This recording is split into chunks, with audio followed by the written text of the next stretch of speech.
Isaiah Spiller, running back, Texas A&M, 6 foot, 217 pounds, only 20 and a half years old, so he'll be 21 a little bit after the season kicks off, so that's pretty good for him. He's pretty young. We got one of those young running backs. And at the combine, he had a 30-inch vertical, 114-inch broad jump, but didn't run the 40 time because he had a strained abductor muscle. Like, I don't know where that is on my electrical box, but it sounds important. So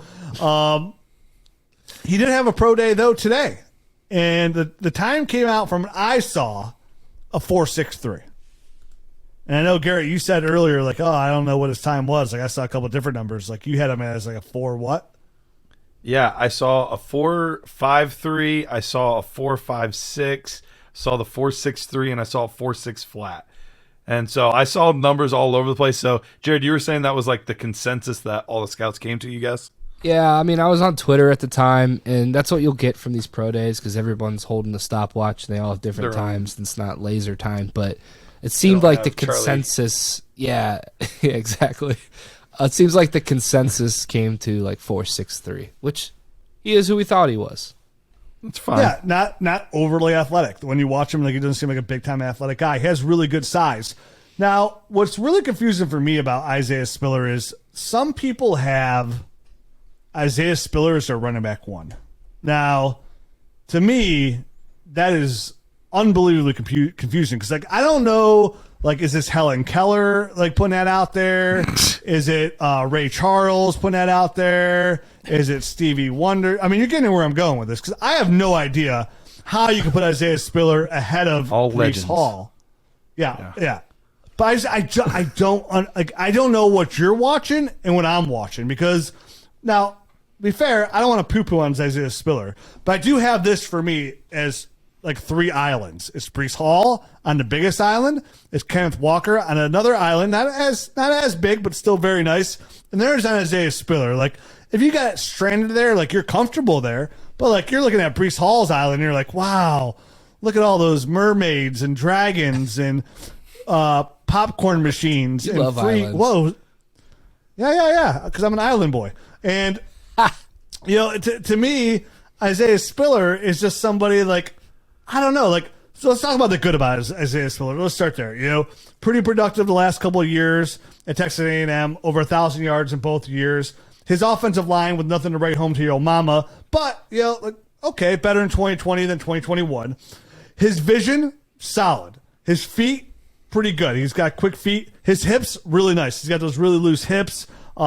He has the ability where he can go, he can stop. His acceleration's pretty good. I mean, he can stop and go pretty quick. He's pretty elusive in the open field there when he gets going. He can stop really well for a guy of his size. As a receiver, I mean, it's saying that he can catch the football. He caught over 20 footballs in all 3 seasons there at Texas A&M. He's an upright runner, bigger guy. But when I watch him run, I just don't see. Again, he's not a great athlete. His speed wasn't like he's not a home run threat. I think what gets people really excited is like the way he does move his hips and his vision, and he can find that hole and he can hit it, and that's where the positive gains come through. There's a running back that gets out there and gets you like 4 yards every single time. It's gonna be hard for him to score touchdowns. Like, to me, that's Isaiah Spiller because once he does get past, once he uses his vision, gets an open field, which I don't think will be as much at the next level, right? Like, I don't think those holes will be as big at the next level. When he does get hit, I mean, this is a guy that has trouble finishing. This is a guy that he's not going to go out there and break tackles. As I say it 3 times in a row, this is a guy. Isaiah Spiller is somebody that's going to go out there and he's not going to come in there and be a yards after contact player, right? Like, that's not Isaiah Spiller. So, to me, that puts a little bit of a cap on his dynasty upside. Like, is he going to go out there and put out a year like Miles Sanders, right? Like, decent yardage, decent yards per attempt, but no touchdowns. I caught myself thinking, I was like, man, like, going into this year, and everybody wants the unknown, and everybody likes the size, and this is a clear difference. Like, would I rather have Michael Carter on the Jets, or would I rather have Isaiah Spiller? Which some people will say, like, Rich, you shouldn't even do a podcast anymore. But, like, that's that's where I kind of looked at Isaiah Spiller. Like, I don't look at Isaiah Spiller and see somebody that's going to come in here and like, wow, this guy's a running back one. Not with how much talent we already have. Now with the influx of adding Breece Hall into it. Not with adding Kenneth Walker, who I like way more than Isaiah Spiller as well. I mean, I think I'd move Isaiah Spiller down personally for me. Like, it's Breece Hall, Kenneth Walker, Garrett Wilson, Drake London, Treylon Burks, and Jamison Williams. And then I'm thinking about taking Isaiah Spiller. Like, I want to see where he goes, but just like the quarterback market too, like we've seen this running back market, like it's not like there's not a ton of opportunities out there for running backs. Like some of the spots that we love, like Arizona signs James Conner to a 3-year deal. Miami signs Chase Edmonds and Raheem Mostert. You know what I mean? Like some of these spots that we really love have already dried out. And I would bet anything in the world, anything right now. I'll bet if anybody wants to make this bet, I'll bet anybody Dynasty Nerds shirt. If I'm right, I'll give you one. If I'm wrong, you buy one. That Kenneth Walker and Breece Hall both get drafted over Isaiah Spiller. Both of them will, because they're better running backs. And I think they're clearly better running backs. So I like Isaiah Spiller as my running back 3, but I think if we took a poll of the last 3 years running backs, like he'd find himself pretty low on those in that list of what guys we have. I think he's a very solid running back, but like I'm not falling out of my chair about this guy like other guys are. I just think he's a really good running back who has some good upside at the next level, but like I really hope whatever team he goes to, I think he's going to have to be really heavily involved in the passing game to really make his weight worth it where you draft him in this year's rookie draft. Like I would love, let me put it this way. I would love if I'm on the clock and somebody loves Isaiah Spiller to get a 23 first for him right away. I would love to do that as well. I teased it in the free show, and I had mentioned that there was somebody that the more that I watched, the less I liked him, and that running back was Isaiah Spiller. And, you know, my initial, I think I took him in our way too early mock draft as a guy that I knew had some name value and quickly watched and didn't really dissect that much. But I just think there are some serious questions about him. You said you like his ability to stop and start. I think he has to like really gear down to change directions, and that bothers me because he does a lot of dancing and he's not a decisive running back. Like when you watch Breece Hall, that dude's got a plan. You know what I mean? He's stringing along defenders, waiting for his blocks to show up. And the second his blockers are covering those defenders, he's cutting back the other way and he's getting yards. Whereas Isaiah Spiller, like you see him flailing an arm to try to slow his own momentum down to change directions and go back the other way. We already, you know, I wrote notes before we knew his 40 times. I can't put my finger on whether or not he's fast or not. And I don't think he is. I think he's got like build-up speed. I think he needs 3 steps going straight forward before he can hit his stride. And it's going to take a very specific type of scheme for him to be in. I don't think he's a zone running back that can stretch a play out and then hit it and run. I think he's a guy that's got to get north-south right away. He's got to get going downhill, and that's where he's going to be successful. But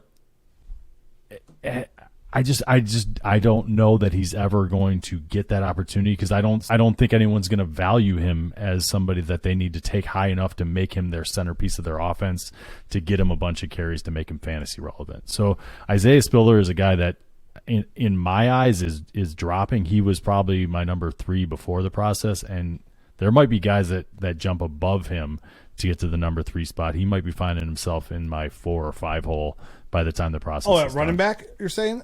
Oh, yeah. Wow. Okay, Yep. so you're even lower than – like I was even trying to be low on him. I was just trying to put him as a clear position in this class. But, yeah, okay. You don't like him. I Garrett, think what do the you hate's going a little too far for me. Well, if you're Isaiah going Spiller. too far the way you're yelling at Matt like that, calm down, take a breath, and then tell Matt what you're thinking. Hey, listen up. Pussyfooting around. The hate's going a little bit too far on Isaiah Spiller. Now, I have him and Kenneth Walker neck and neck. Their scores for me are basically identical. But let's also remember that Isaiah Spiller is a 3-year starter. Like, this is a guy that has been productive in the SEC for 3 straight seasons. Guys that are crappy running backs typically don't come in as freshmen and do what he did. So I do think he is a talented running back. I do think he's got pretty quick and pretty sudden feet, specifically in the hole. Matt, I agree with what you're saying on the outside. Once he gets to top gear, then he doesn't shift and change as much. But I think in the hole, when he has his feet underneath him, I think his feet are pretty solid, and he can change direction pretty quickly. He is a solid pass catcher. Needs to clean up quite a bit in the pass protection game. There's quite a bit of work that needs to still be done there. But I think he is solid in the receiving game. So with his size, there is 3-down capability. Now, is he truly talented enough to be able to be a 3-down running back? That remains to be seen. I don't know if he'll be able to be that guy or not. But yeah, I would like to see him use more power than he's used it in the past. I think he has more in him than he's used. I don't think his tackle breaking contact balance is quite as bad as you guys made it out to be. There are definitely moments where we see him be able to break some tackles, specifically arm tackles, which you should be able to do. But Garrett, just to interrupt. Yeah.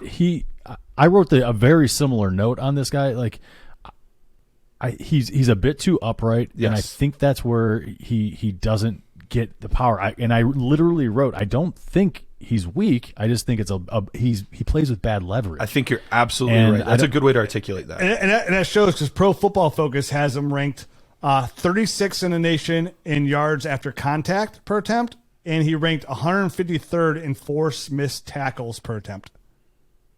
Yeah, and I think that goes into his pass pro problems as well. Yeah. That's another thing where he needs to work. It's just some people know that stuff naturally, and other people really need to work on that kind of stuff. And it's something I think he can solve a lot of his issues if he plays with better leverage. Sure. So even his gearing, having like gear down, like I literally saw him do this to change directions. And that's just not something you see out of like a very natural running back that moves very swiftly. He's out of control a little bit. You can tell by his own body movements that he's just not, everything's not tight and in control. Every movement that he's doing, he's kind of out there flailing around at times. So if he gets that stuff tightened up, I think he's got the size and probably enough athleticism to, at least be one of these early down type of guys. I don't know that he'll ever be a 3-down guy in my eyes. But go ahead. What do you guys think though? Like of all, like, do you guys think though, at least like if that's what he has to fix, like that's one of the easier things you can fix at the running back, right? Like because where he shines, I think where everybody gets so excited is like how good he looks behind the line of scrimmage, right? Like his vision, his feet, his hips, his able to plant his foot and cut and go. And like I think what me and Matt don't like, and Matt really doesn't like, is what he does after he gets a line of scrimmage. Like I think he's still gonna be elusive on the different levels, but I think that's fixable, right? Like Matt, what some of the things you don't like I think with a good running backs coach, at least some of that, like at least he has the ability to find that hole and get past the line of scrimmage, which is what's really important here at the next level. It's what he does when he gets right past like the left tackle, right? Or the pull guard. Right. Like that's the point where it's like, okay, I'm starting to lose that fantasy production pretty quickly once he does that. Yeah, and for a guy his size, I kind of want more from him with using his size to break tackles. I think at times he goes down a little too easy. He's not using that size to really punish defenders like I would hope. But the allure with him is he's one of the few guys that offers the skill set with his vision and patience and his size to possibly be a 3-down workhorse, which is what we want. We want that to possibly be a 3-down workhorse, which is what we want. We want that volume. So he's my RB3. I think consensus-wise, he's RB3 for all of us. I have him pegged as a 3rd-round draft pick in the NFL draft, so I could see him go in the 2nd, but Rich, like you, I think he's most likely a 3rd running back off the board. So, depending on where he goes. I think the big thing for me is where I'm going to push him down. No, he's RB3 for me, too. My overall rankings. I think that's where it's good. That's where, when I mentioned the 23 first, like I bet you can get a 23 first for Isaiah Spiller, and I would just rather have the 23 first for sure. So before I was thinking, when we were talking, okay, I want to have a top 8 pick, right? Like I want to have a top 8 pick. Well, now I don't know. Like Isaiah Spiller's not in that, right? Like I'm looking at guys like Garrett Wilson, Drake London, Jameson Williams, and Treylon Burks. Like, as much as I need a running back, I feel like those guys are 100% more safer from dynasty prospects than Isaiah Spiller, personally. No, I absolutely agree with you on that, Rich. I would be in the same boat, and that's why I said, like, I have one big tier here. So chances are I'm not going to have much Isaiah Spiller or Kenneth Walker because I don't think that there's a drastic difference between them and Beatty and Zamir